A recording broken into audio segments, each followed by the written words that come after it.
Shawn, I have a girlfriend, right? Wow, congrats. Yeah, thanks. And we met through OkCupid. Mhm. Are you Right. serious? Yeah. This isn't a joke you're like leading up to tell or something? No. Okay. This is something that like Because the way you were speaking, it sounded like you were about to tell a joke.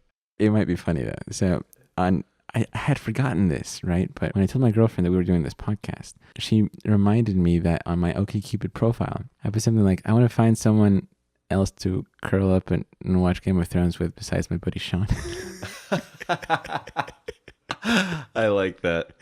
And that is on OkCupid, or it was before I deleted it. Yeah.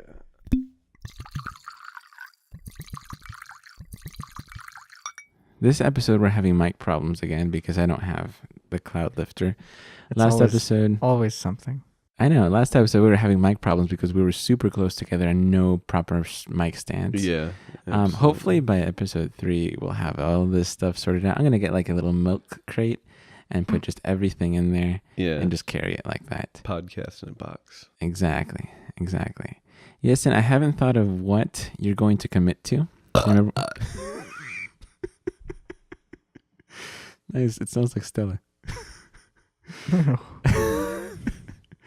I haven't thought what you're going to commit to, because you told me to think of something and I couldn't quite think of anything. Commit to? What does that mean? Yeah, so do you remember if it ends with Sam remember. Tarly, like that trope about like he's writing a song of ice and fire, like if the Oh, whole thing ends like God. that, I will come up with something I for mean, you to first of commit all, to. it's not going to end like that. They're not that horrible. I- Come on. I think it might. Well, No. it could. No. If it does, people are going to If it does, you're gonna commit to something, and that's what we got to figure I'll out. chug a whole bottle of whatever this is. Clorox. Yeah. This is not Clorox. This is Welch's grape juice. Game of Thrones spoilers ahead. Shawn, were the leaks true? Pretty much. What did you look at the leaks? No. From what I remember, pretty much. Okay. I mean, I didn't spend too much time like looking at the leaks or like comparing them. I like clicked on the thread when it showed up. I was like, oh, those are the leaks. Cool. Let's see if that's true or not. And then Okay. I didn't really think too much of them.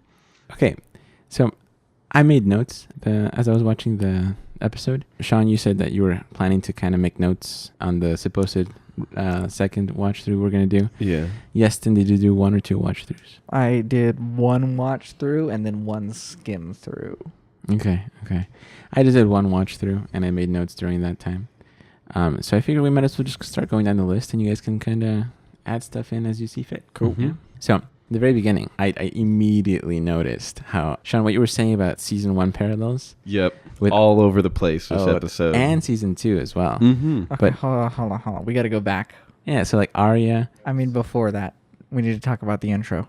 the intro was great. The intro, Yes. first of all, intro's phenomenal. That Mhm. animation has improved so much. I think that part of the reason it's more detailed is because there's fewer locations that Mhm. they're showing. They're focusing around like King's Landing, Winterfell. What is it called? The Wall. The last hearth. Last Hearth. They focus on for reasons. Mm-hmm. We have in the wall. You have the tiles flipping over to show the path of the White Walkers. and the hole in the wall. Yes. And if you looked, the entire map was covered in snow because it's winter. Yeah. It has finally arrived. Mm-hmm. And then people are talking about a lot of symbolism that's possible with the intro and the sigils that you see on the rings that are depicted change every season and over episodes, and they're representing different groups of people. And I'm not getting into all the theories about that, but it was a very good intro. It was very impressive. Did you spend time on the subreddits? Not much, just a tiny bit. I like when you go into King's Landing and you have the crossbow with the dragon symbolism. Another dragon's gonna die. It's gonna happen. That's all I'm saying. Did you spend time on the subreddits, Shawn? I mean, besides the memes. Just the memes. I didn't really spend too much time like Memes looking are at discussion. Memes are much more important. Yeah. All right. So back to Arya. It was exactly like season 1, Mhm. you know? But then later on, she saw Gendry. Yeah. And Shawn, you were so right. There's definitely some sexual Oh yeah. some sexual energy Yeah. between them. Milady. Right. That's a season 2 callback. Mhm. Yeah. Yeah, that's part of what I was talking about Yeah, too. when he was joking about how she was a highborn. Yeah, and did you guys notice that as Daenerys and her troop were walking in, I thought at first that they were looking at them weird because they focused on Grey Worm and Missandei. I thought it was like a racism thing. Oh, totally. You think so? Those Northerners have never seen anyone. But later on, they say that they just don't trust foreigners or any outsiders. which I is- think that's more what it was trying to portray, that like the Northerners, they really, because the last time, like their last memory of a Targaryen is like the Mad King who burned their lord and his Ned. firstborn No. son, Sorry, not Ned. Ned's father, That's and right. Ned's eldest brother. But I just thought that the way they focused on Missandei and Grey Worm, that I thought maybe that was like a little bit of racism. I could see like kind of the contrast. It's not like I think that's something they're going to focus on, but I think along with this being like an invading army, there is the fact that this is something like they've never seen before, and those two are a sort of representation of that. Yeah. And like if you look at the makeup of her army, it's like none of them are Westerosi. They're the Dothraki, and they're the Unsullied. Shawn, you have problems. I did it away from the mic. I'm very sure that I belch an abnormal amount. I counted it one day 80 times. No, normal people don't burp 80 times a day. Normal people don't count how many times they burp in a day. That's for sure. This is staying in. This is your character development. Now, something I didn't see discussed so much, because I did go on the subreddit, maybe not too much, but I wanted to see what people were talking about. Something I didn't really see discussed a lot was that when Jon says hi to Bran, he's like, "You're a man." And Bran says, Like, almost. Yeah, and I was like, what the heck does that mean? Because he's not human. The Yeah. three-eyed raven is that not all a... it is? Yeah. It's not foreshadowing. He's just saying, "Oh, I'm not quite a man." Is that all it is? I think it's just him saying that I'm not quite really human anymore. He's... It could That's be boring. that. Yeah. It could be like he's not quite reached the true potential of his powers, is what he could be saying. But those Yeah. wouldn't be the powers of a man. But I mean, in like a metaphorical sense, he's become he's no longer like the child, like three-eyed raven. He is like kind of grown into his power and kind of starting to figure out how to use his power wisely. Mm-hmm. On a purely aesthetic level, I thought he was ugly. Like, Bran has gotten ugly. I'm Really? sorry. I think so. He's got this giant nose, and like he's made up to look very creepy. Yeah, I think. that could be what it is. Yeah.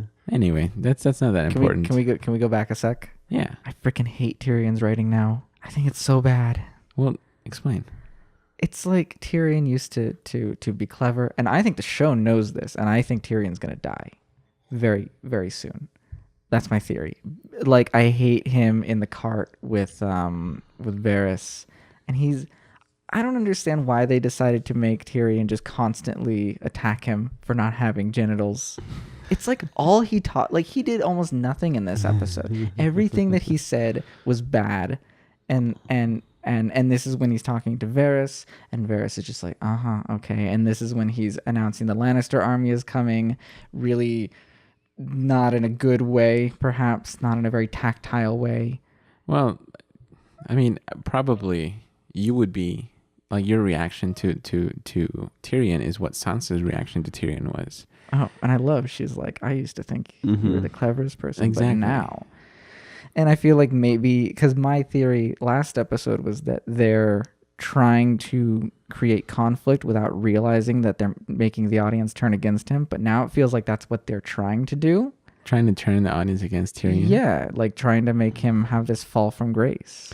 See, I kind of see what you're talking about, and I see it as they kind of make it harder to root for a character. Like it's like when they know the character is going towards a mistake or something, they almost kind of make it harder to root for that character by their writing inherently, because I've definitely seen some of that, like just some of the writing that used to be so good for certain characters kind of declines, and then they, like, if you remember Rob before the Red Wedding, it kind of felt to me that their writing for Rob kind of declined a little in the lead up for the Red Wedding. What would be an example of good writing for Rob? Because he was just winning a bunch of stuff. When, like, the speeches, the things that showed him growing as a leader, it was kind of it felt like he stagnated as soon as he met his wife, Talisa, or whatever. Or the book as a character, yeah. Yeah, I get that. And do you think, sorry. No, you go ahead. Do you think it's worth, like, obstructing a character's natural development or their natural characteristics in favor of preparing them for death, in favor of the overarching story? Because it feels at that point like you're no longer leading the stories by characters. You're no longer creating characters and allowing the stories to develop, which seems like what was going on in the first few seasons. And instead, you're developing events and then putting your characters around those events. And the problem becomes that the characters are then inconsistent in the way that they behave. Yeah, I can kind of see some of that. I forgot what I was going to say. I had a thought in, like, the middle of your question, but it's the sweet wine. It flew away. That happens often when Yeston's talking. Like, it just gets in your head and gnaws at you. Okay. I mean, I wrote these out as I was watching it, right? So it's more or less in chronological order of the episode. Yeah. At this point, I saw the Lord Umber kid. Now, running around like Bran was. Right. So there was that. But what I thought was funny how it wasn't quite his introduction, but kind of how they said, "Oh, this is Lord Umber," because like they panned to like a bunch of burly men, and they were like, "Lord Umber," and then he pops out. Yeah, his head just comically pops out, which makes it all the more tragic. What happens to him later in that episode? We'll get to that. We'll get to it. But that scene is important though, because it draws into question. He's sort of the first one to maybe comically draw into question the structure of power and leadership that's been established here, that isn't very obvious and is confusing. Explain. So, I mean, the joke is that he addresses Sansa, who they've been working with, and then he addresses Jon, and then he addresses Daenerys, and they don't really know who's leading them. They don't really know what the situation is, and of course that leads them into questioning Jon's leadership, because they already didn't like that he was going to recruit allies, and now he's relinquished his kingship. But do you guys think that the Northerners are putting too much stock into who has what title? Oh, of course. Oh, yeah. And Jon tells Sansa this. He's like, it doesn't matter who's leading. I think he makes it much more articulate to her than he does to the Northern people, which he should.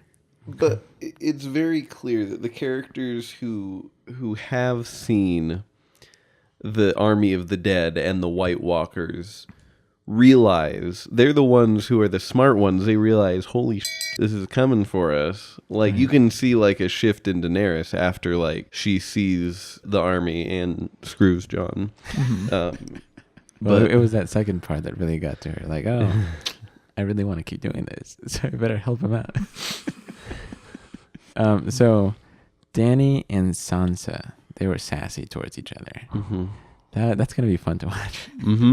Well, who do you think is a more potent female lead? I mean, I feel like that's an obvious answer, but maybe not. Okay, can we all say it at the same time? Ready? 3, 2, 1. Sansa. What? What did you say? I said Sansa. I said Sansa. Oh my God! All right. Yes, then you truly are the redheaded stepchild. All right, you gotta explain. We're the ones who picked her redheaded, though. That's right. You turned against your people. Okay, first of all, I want to offer some criticism of Daenerys. I thought they were going to sort of have her express concern over the loss of Viserion, which she never does, and then they go on their little How to Train Your Dragon flight. You saw that meme. And it's pretty obvious. She even looks like the girl from How to Train Your Dragon. They look like the characters. Anyway, it feels unnatural that she would go through this traumatic event because the dragons are basically her children. And then she would just be like, I'm going to have sex with this hunk of a man. But then she just keeps doing that without ever seeming to express concern about that. And that feels like a kind of important thing. Now, they are obviously, I think she's going to die. I think John's going to kill her. That's my theory. They're I think she's going to die in childbirth. Ooh, okay. That's interesting. They're obviously trying to make her into a more cold-blooded person. The way that she tells Sam about burning his father and brother was just so straightforward and calculated. And you could see Jorah in the background just like, I thought she was showing a bit of emotion. Yeah, I No, thought she was really? like trying to it seemed like she didn't realize who he was until like midway through. And then like she was kind of piecing together and like trying to be a little bit more sensitive to him. Yeah, this Once is she realized, interpretation. oh, that was your father and brother that I killed. Oops. I feel like she was like sort of sensitive, but still very cold and almost distant. And this character has been criticized for being very much like led by emotional instability. And maybe they're trying to address that. I don't know. I just feel like her character seemed off. And another aspect of that was when they are in King's Landing and they're making the joke about who's actually leading us, she just sits there, and then Tyrion gets up and announces the Lannister army is coming, which felt kind of unnatural. It felt like that would be a point where she sort of steps up and announces herself, and she didn't really do that. Well, it's Tyrion's place to announce that his family's army is coming. Not really, and it's not like that was planned. He was only responding to their criticisms of Jon. And there's the way, what I meant earlier by Tyrion's lines felt like just bad, in my opinion, was part of that he just suddenly gets up and announces this with no tact like you would expect him to have. You would expect him to have some method for bringing this information to the people in a way that they would not rebel, and he just doesn't have any sense of that anymore. Feels like the longer his hair is, the less clever he is. Maybe. His beard. Just Dany's characterization feels off to me. And then getting back to who's the stronger female lead, like, do you mean like as an actor or between Sansa I mean, and as Dany? like a character. I guess their writing is kind of what we're talking about here. Their writing and how they portray that writing.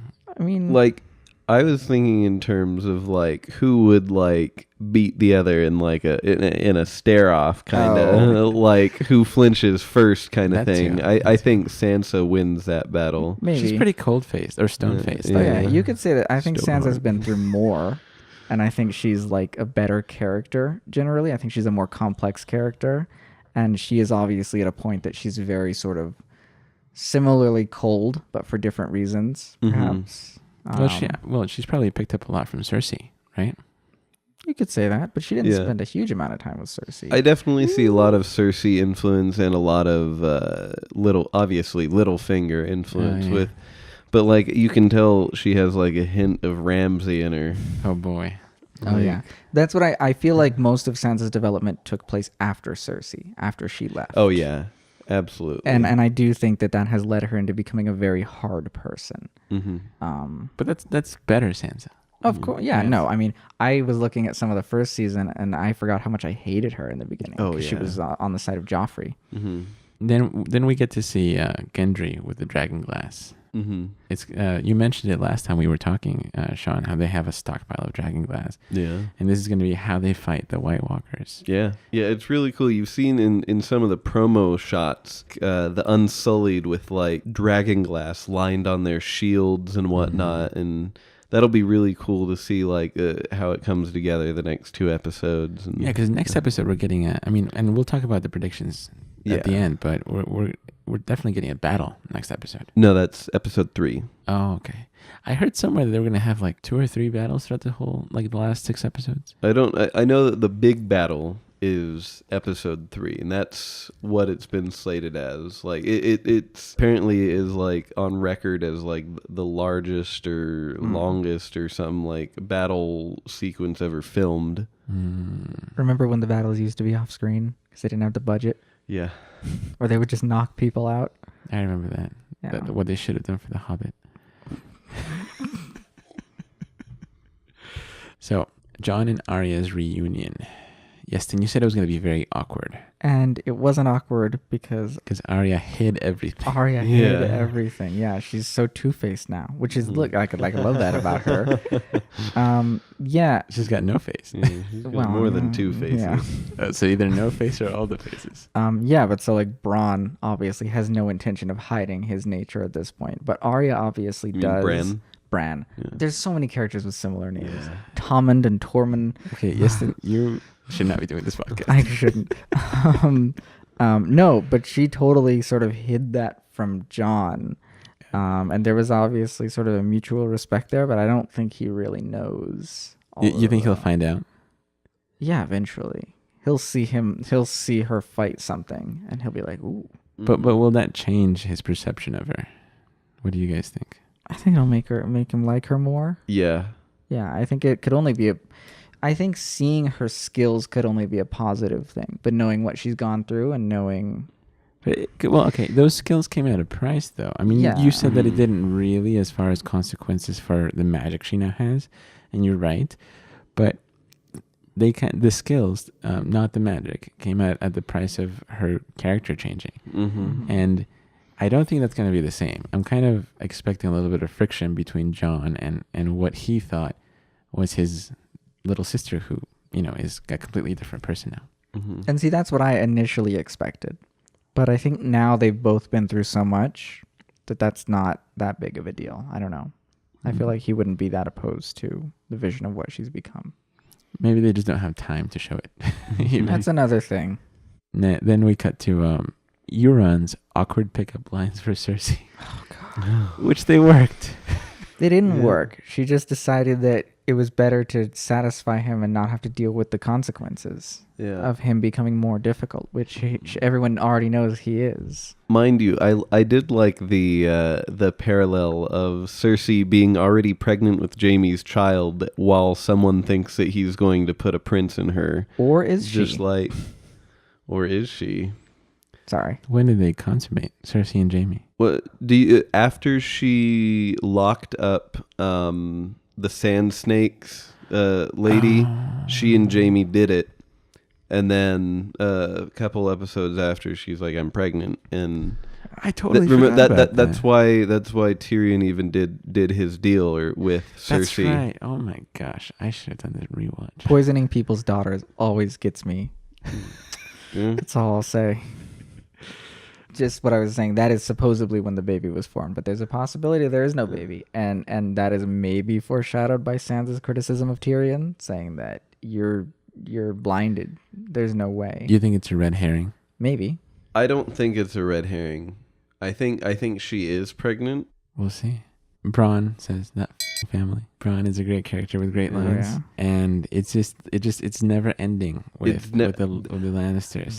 That scene with Bronn, that threw me from. I was not expecting that. What part? All the boobies? No, I mean like him being asked to kill Tyrion and Jaime. That seems like such a bad idea on her part, though. Yeah. Like, he's got so much loyalty to both of them. And now you could say Bronn is driven by money and the want for a castle. But, like, he's worked with both of them extensively, and she has to know that. So why would she... Obviously, Cersei is the losing side. Or maybe she's not. I mean, you never know, right? I think she is. Cersei has a very unstable army. Sorry. No, I think she will be. I don't think she'll be on the winning side. Yeah, it would be very dissatisfying if she is. But do you think Bronn could see that?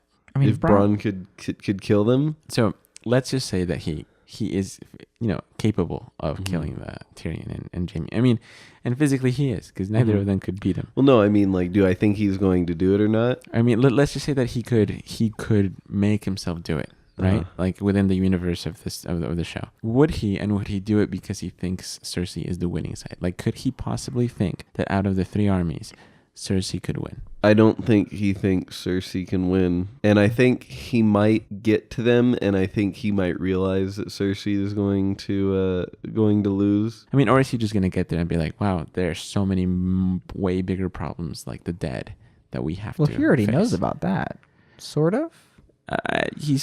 First of all, he wasn't there. Because he wasn't in the arena because of the actress. Yeah. So maybe he hasn't seen it, and maybe he has to see it to believe it, kind of thing. For those that don't know, the actress who plays Cersei doesn't like the actress who plays the actor. Yeah, the actor. The actor who plays Bronn. Oh, because They they had a bad dated. relationship. Yeah. Ended. Yeah. So he had to be out of the scene while they were showing her the dead dude. No, you said something last episode.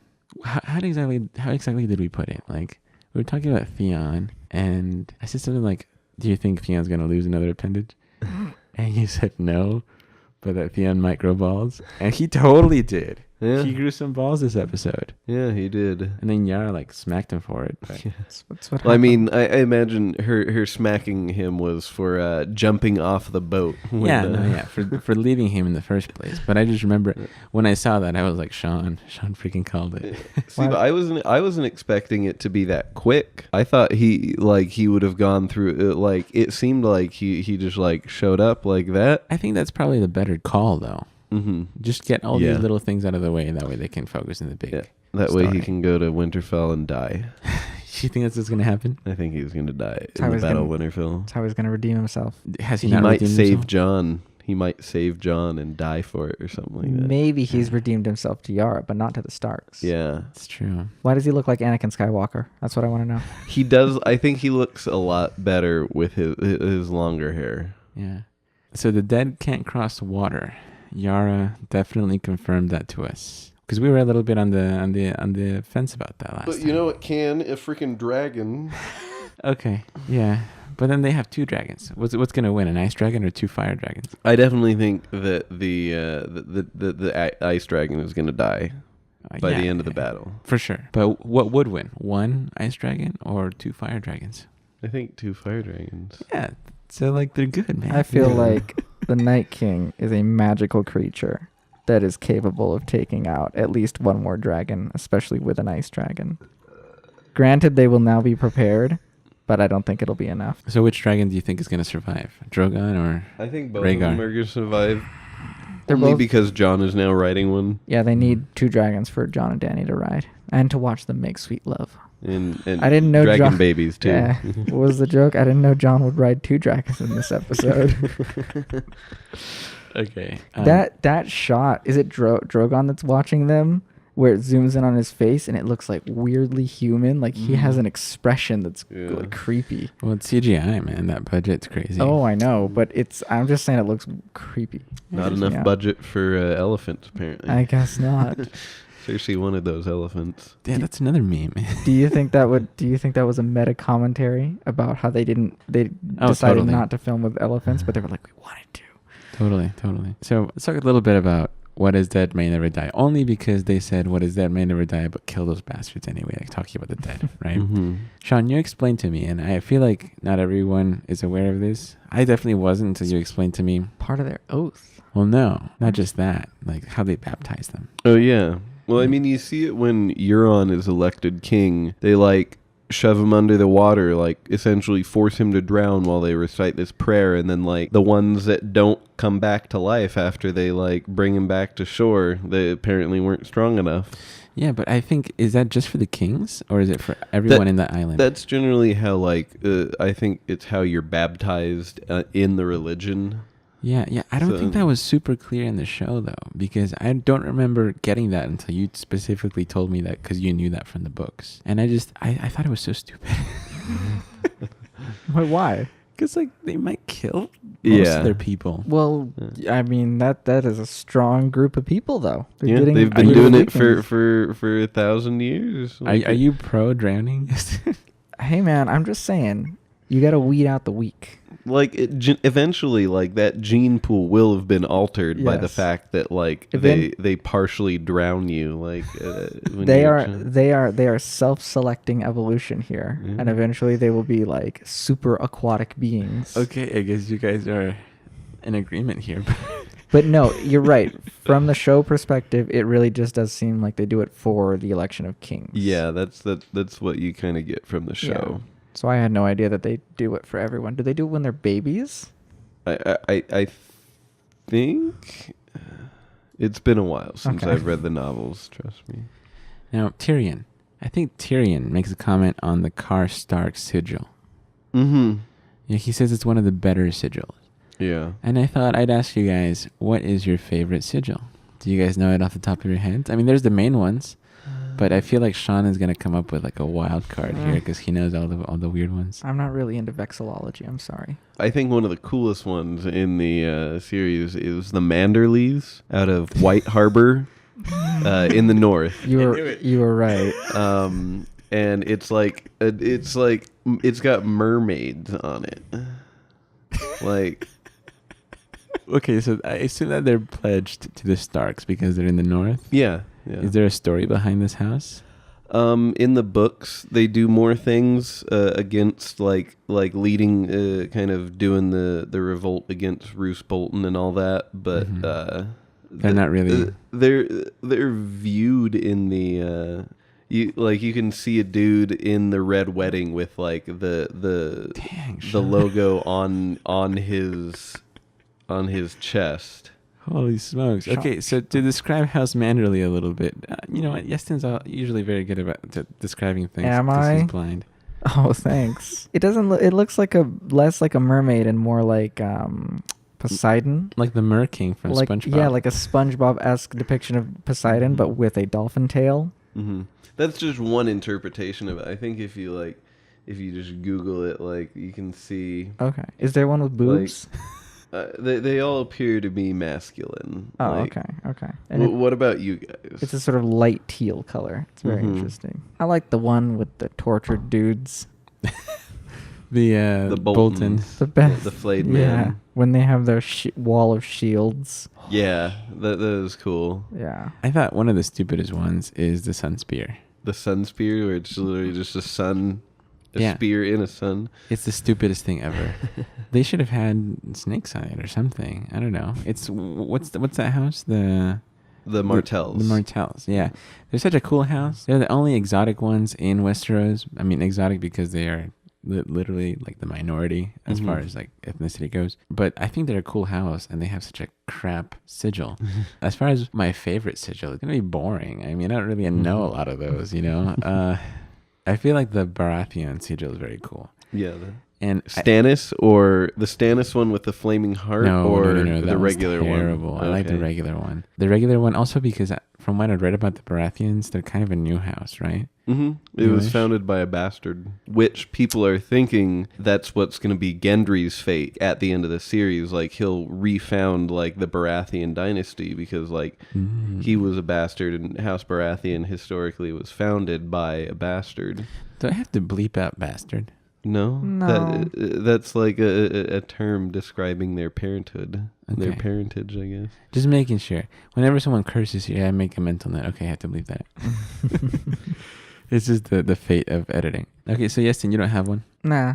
Oh, I He told you said the mine. Boltons. Boltons. Oh, that's right. Okay, I'm sorry. I don't listen. like torture. So Tyrion, Varys, and Davos want Janny, which is just Danny plus John. It's called Dawn. Okay. Is that what you prefer? Yeah. I thought that was a weird trio, to be honest. I don't know how I feel about the three of them talking like that. That's again. Yeah, that was. It felt like it was out of a sitcom almost. Yeah. Yes. Like they're just like three old dudes talking matchmaker. They even said that. They even said like no one cares Yeah. about what three old dudes have to say. Yeah. What were you gonna say, Yestin, about this? It feels okay. Feels like the show's run by a bunch of young people now. I don't know how I feel about that. It's run by the same people. No. I mean, like the events that are taking place in the world are dictated more by younger, inexperienced. Oh, people. yeah. Yes. I agree. Yeah. And they seem to be sort of drawing attention to that, but they also seem to be putting Tyrion into a place that I don't like.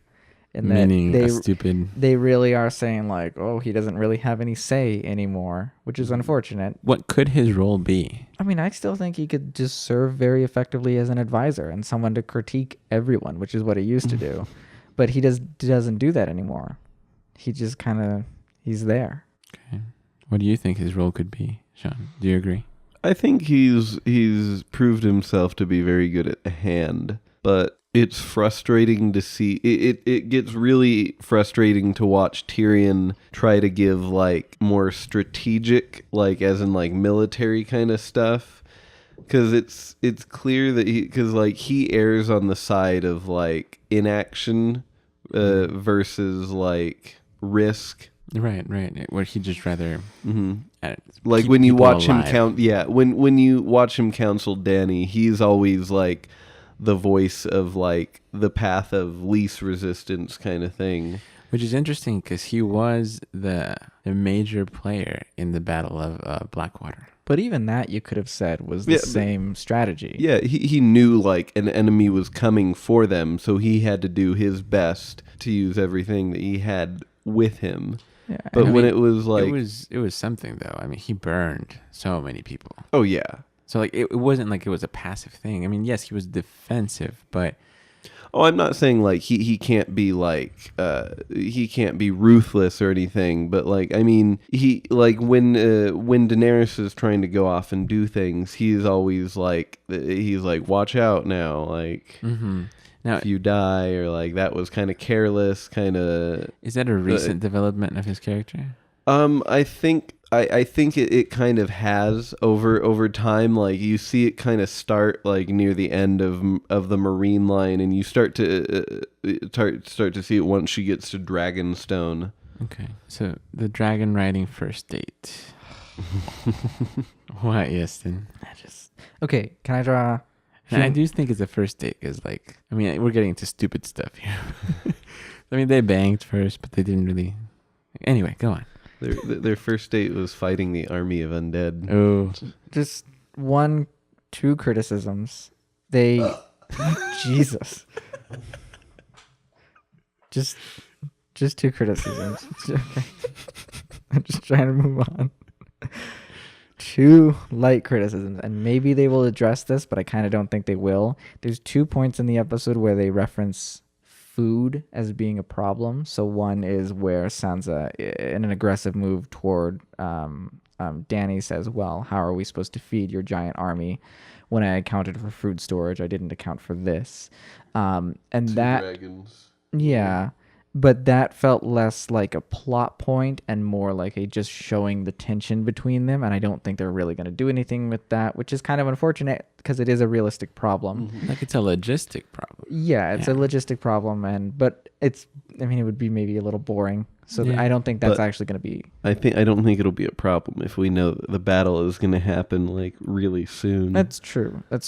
But then one other problem, and again, maybe it'll become a problem, but it really doesn't seem like it. And again, with Dany's character and the characters of the dragons, it doesn't seem realistic either. They say that the dragons aren't eating either. Like they're not eating as much as they should be, which I initially thought was going to be because they lost Yeah, I the thought so. Sarah yeah, John. that's what I was thinking. Yes, and I thought that they were going to go there and that was going to be Dany's moment to confide in Jon about the loss of that, right? But that's not at all what it was.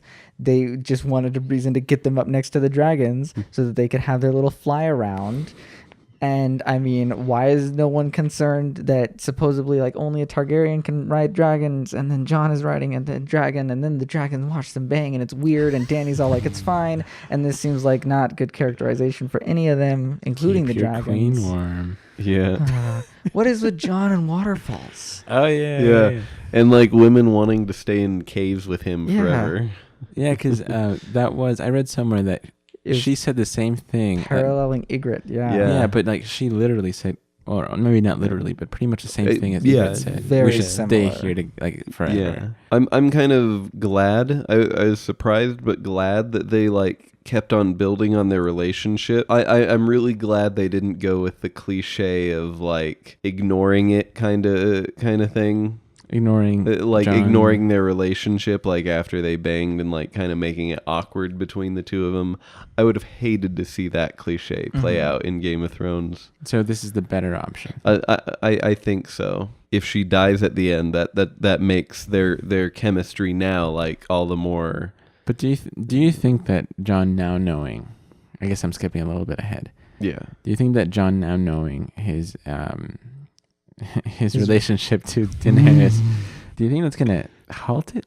I don't know. I think that because if there's any family you wanted to be incestuous in, you're in the right family. Yeah. Or the Lannisters. Or the I guess. Lannisters, but that's a recent development. Yeah. The jokes, the dating aside, the dragon scene was beautiful. Like it was beautifully shot. And like And- it's so relatable. Like, have you ever been making out with someone and like like your dog is just watching? Wow, Shawn. There's the quiet.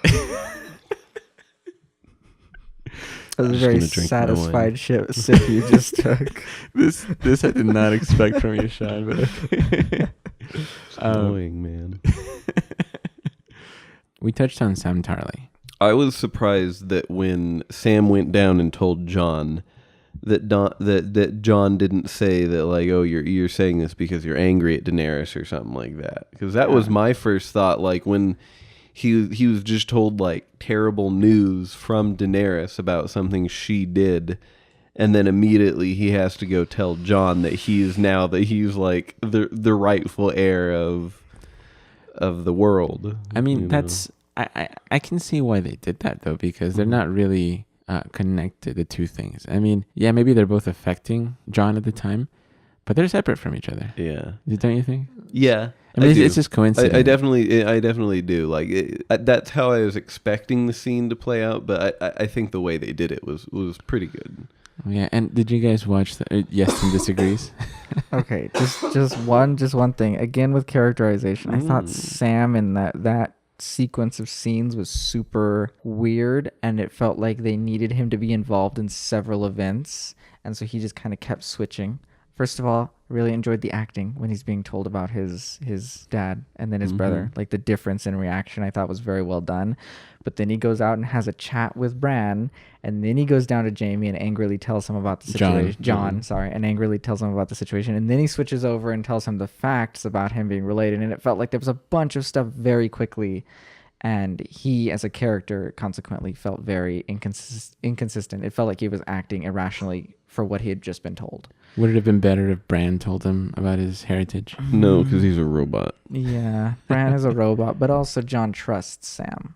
Yeah. So then this was the better option. Yeah. Yeah, I think so. I also felt that I like the dark comedy that they have in some of the scenes. I felt it was weird in this scene, like to have these very high stakes things going on, like the character of Daenerys as someone who is maybe not as just as people think she is, and also to have the realization of John's heritage, and then to have that juxtaposed with Sam making jokes about Bronn's weirdness.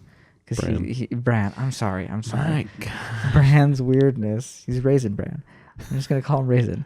Bran's weirdness, like he says, Gilly and I had books in the archives, and Bran had whatever Bran has, which is funny, but it felt weirdly placed to me. But you just agreed though that this was the better option. Yeah, I suppose so. I think it's better for them to get all this information out now than for them to drag it out.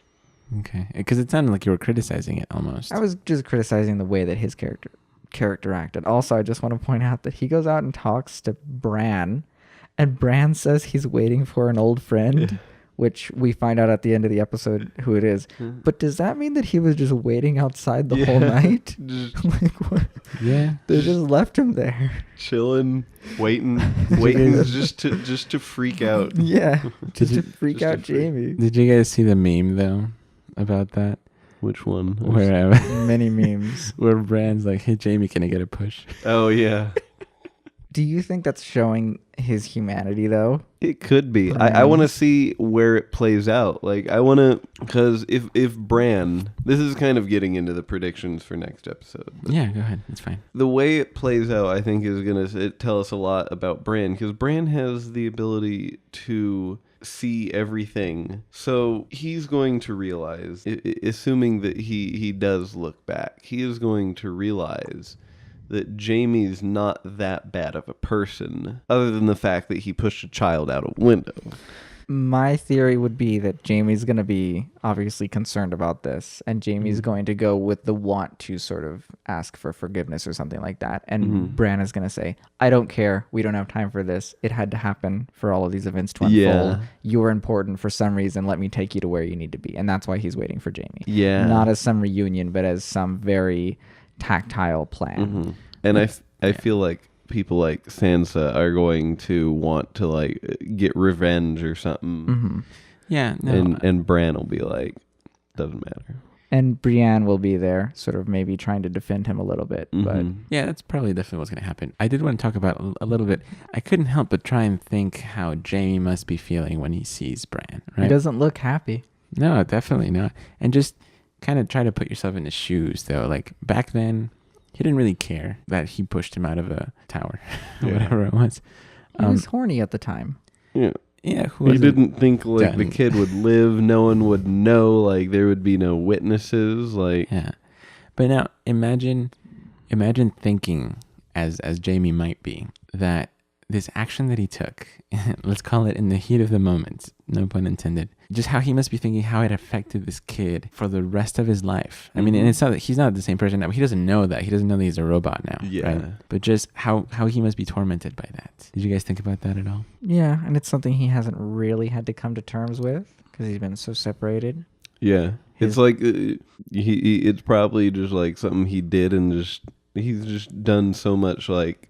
But his face, that like. Yeah, he's like he realizes. I think at the time, oh, this is that kid that I pushed out a window. I mean, that's probably what I'm excited most to see about next episode. Really? Yeah, actually. Okay. Yeah, Nicolas Coster-Waldau, he's a good actor. No, he's great. Yeah. I like that he has a beard now. He looks scruffy. yeah. Everyone's... He looked like. Oh, sorry. Go ahead. Go ahead. He looked a little bit like Luke Skywalker in like.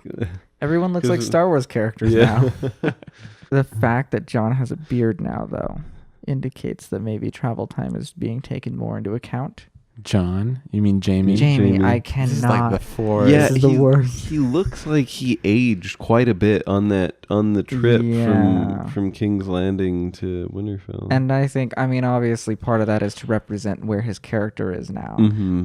But characters in the past season were just sort of, again, and it's a big criticism, they were just sort of teleporting around without showing signs of any travel. Mhm. Whereas he obviously is. And so maybe that's something that they're going to take into account more. And maybe the fact that this season will probably take place in fewer locations is giving them the opportunity to show that more now while still keeping the story moving at a brisk pace. Okay. Speaking of keeping it moving at a brisk pace. I think we only have one scene to talk about, and that's the ending one. They're at Last Hearth, Hearth. which has been taken over, which is why the what's his name? Oh, the Umbers. The Umbers, which is why the Umbers never showed up. Yeah. Shawn, you're an encyclopedia of Game of Thrones knowledge. I know. Yeah, the poor Umber kid. Yeah. That was so sad. But did anyone else pee their pants a little bit? No. No, I saw. Yeah, saw the yeah. eyes. Like, wait a second. As soon as I did too, Yeah. but that scream freaked me the hell out. as soon as he turned around and you could see him blurred out in the background, I was Mhm. like, wait a minute. And then I was just waiting for it. Mm-hmm. Now, is that supposed to be some kind of foreshadowing for anything? What is the symbol? Well, I know Well, that's that's- from the first Yeah, episode. They use that's like the mysterious symbols of the White Walkers, because like you see them like every time, like in the first episode, like whenever they do weird art projects with corpses, like they always have like these weird symbols that they. Do you think the Night King will be Hitler and all he ever wanted to do was pursue art? Oh my gosh. So yeah, Tormund's blue eyes and what's the Red Priest's name? You're thinking of Beric Dondarrion. Yeah, he's not a Red Priest. No, the Red Priest was the one who died to the bear attack. Right. Okay. Beric is it After he died after the bear attack. Yeah, I remember that now. But Beric Dondarrion's lightsaber, which Yeah. we were criticizing last time, that was instantaneous. Yeah. Well, you were criticizing last I was time. criticized, and I continue to criticize. Yeah, that was a little silly. Like Mhm. looking at it now, especially after the conversation we had, it shouldn't be that instantaneous. I don't think he needs to dip it in something and then like light it. And Not again, just like- something about the loss of ceremony about it makes it feel really silly and unimportant. You know, when I saw them walking through the courtyard and all that, and I saw like you saw all the pools of blood where they died, but no corpses, obviously because they all walked away. Yeah. But I was expecting them to be attacked in there. I mean, I guess they played it well, like because that's what you're supposed to expect, and then like, oh, it's the Night's Watch there. But why do you think that they weren't attacked? Because the Night King needs more bodies for his army. And they're just moving on. Yeah, he just got a little more supply and then kept on going. So what is the message for? The message, I think that's just how they roll. I think that's their decoration. I was a little disappointed in that scene because I thought it was very obvious that this is going to be a fake out. There's not actually going to be walkers here. There's just going to be someone else. Walkers. White walkers, I think, is the... I'm not racist, bro. They can be they can be any color they want. I don't think we'll see any inch of a White Walker until episode 3. I think they're gonna save that, like... Oh, that CGI budget. Yeah. So let's talk a little bit about whether our predictions for the episode were true. Not so much the leaks, right? Because last time we chatted about how... I don't remember my predictions. Yeah, me neither. Well, Did you write them down for us? You should do that. Just the gist of it, okay? So I think you guys both kind of agree that the first episode was going to be a setup. Yeah. And was it? It was. Yeah. They resolved a lot of loose threads, got a lot of information out there, just so that it's there. Okay. And there were a lot of reunions, and there were a lot of like new characters meeting, or at least one. New meetings. Yeah, at least one new meeting. Yeah. But just a lot of connections, right? And I guess that was kind of in the spirit of setting up the season. So let's talk about where episode 2 is going to go now. What do you guys think is going to happen in the next episode? All right. Well, I think we know Jaime's going to come before the lords and lady of Winterfell From the preview. Yeah. And I think like he's going to get pardoned by Bran. Bran is going to say, it's all right, doesn't matter. He's here to fight the undead with us. Also, and I think he's going to deliver the bad news that Cersei isn't coming, and that Cersei is like a lost cause. And so what's going to be everyone's reaction from that? I think that's going to cause a wedge. Like it's going to cause the Northerners to mistrust Tyrion, if not Daenerys, by connection. So that's going to make Tyrion worth way less than he's already worth, and we already know that he's not really holding himself up very high. So what's Tyrion's role going to be now? That's what I don't know. What if they end Tyrion by making him have a mental breakdown, and then Bronn is forced to kill him with the crossbow? What's the crossbow thing about again? Because that's the weapon that Tyrion used to kill Tywin. So she wants symbolic justice. Yeah, that makes sense. Jon will tell Sansa what he learned from Samwell, and then Sansa will confront Daenerys with the knowledge of that information, but she will not reveal it. In the wake of Littlefinger. I could have sworn on the preview I saw a battle going on. I didn't watch the preview. I don't want anything. In the preview, I think we're going to see at the very end of the episode, we're going to see like the White Walkers have come to Winterfell kind of thing. Okay. And that'll be like the closing shot. I saw Grey Worm and Missandei like kissing and stuff. And so I put as my really only prediction, because they didn't show too much, which I like, was that Grey Worm is going to die. Oh. What? You're upset about that? I do find it weird how much they focus on those two, like in the promotional material. Like it's this big dramatic thing, and I think for the most part it's a storyline that people don't really care about that much. They don't really put too much time into it. So you think that they focus too much on it, Shawn? You don't think that they give it too much? No. I don't think that they don't give it a lot of time within the show, but the trailers make it out to make it seem like it's more than it is. I think, like it just the way that it's shot within the trailer and the way that it's placed behind dramatic music and stuff makes it feel like it's this important plot point, but in reality, it's not. Yeah. I suppose so. Okay, so I guess that closes us out for this episode. Unless anyone wanted to add anything. I mean, no. Arya's getting a cool dragon glass staff sword thing. Oh yeah, with Gendry. Yeah, the Hound has a dragon glass axe. Yeah, that was a cool looking axe. Yeah. I liked how the Hound told Arya that she's that cold. Yeah. But he's glad that she's alive. Yeah. That was his way of sort of saying that he's glad that she's alive. Yeah, for sure. Oh, well, I guess we could recommend stuff off the throne now. So off the throne. Yeah, because let's explain a little bit about On the Throne and Off the Throne. On the Throne, we're talking about we're on the throne talking about Game of Thrones. We're on the topic of Game of Thrones. now that we're off the throne, we can recommend things that are miscellaneous things about Game of Thrones. Sort of like off-brand. What have you? All right, I'm going to recommend a music video. It is entitled on YouTube Epic Low Brass Game of Thrones Theme.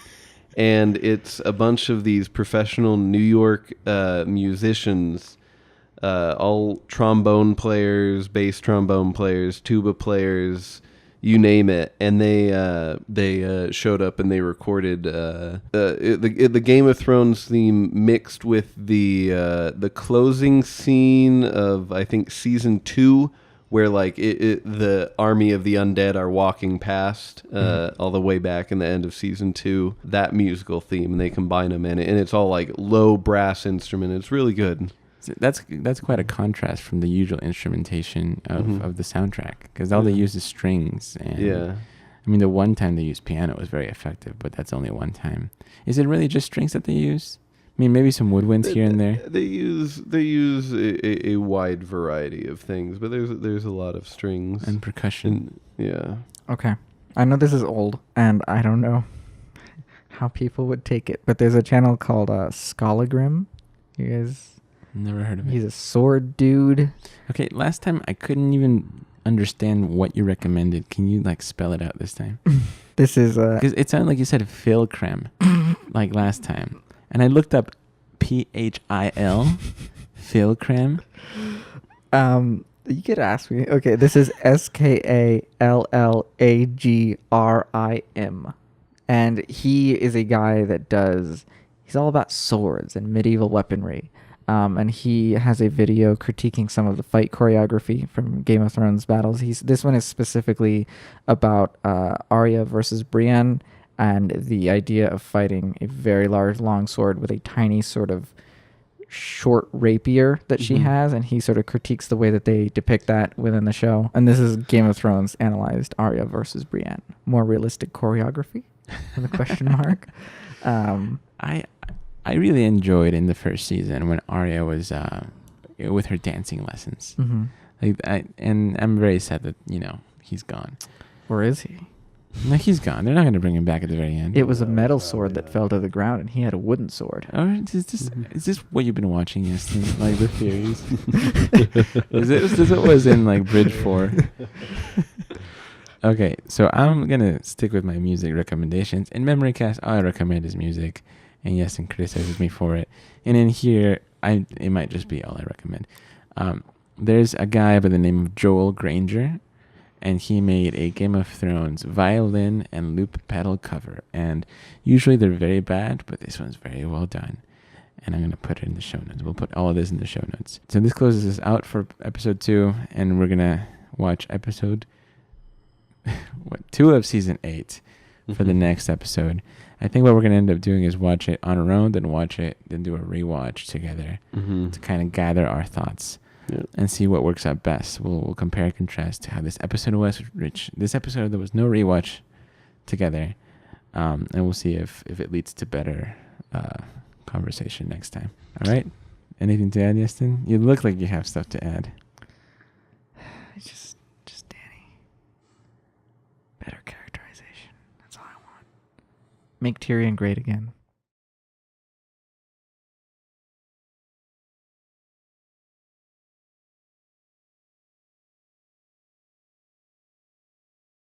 I don't think I really effectively evenly spaced out the wine. So think about metal cups and blind people. But you're the one that made me open it, so. I made you open it? I had a blind friend, and she was like, well, when I pour stuff, I have my finger in the glass. I can feel when it hits the top, because that's how blind people do it. And I'm like, but how do you pour your wine? That must be a lot of wine. And she's like, I just drink a lot of wine. And,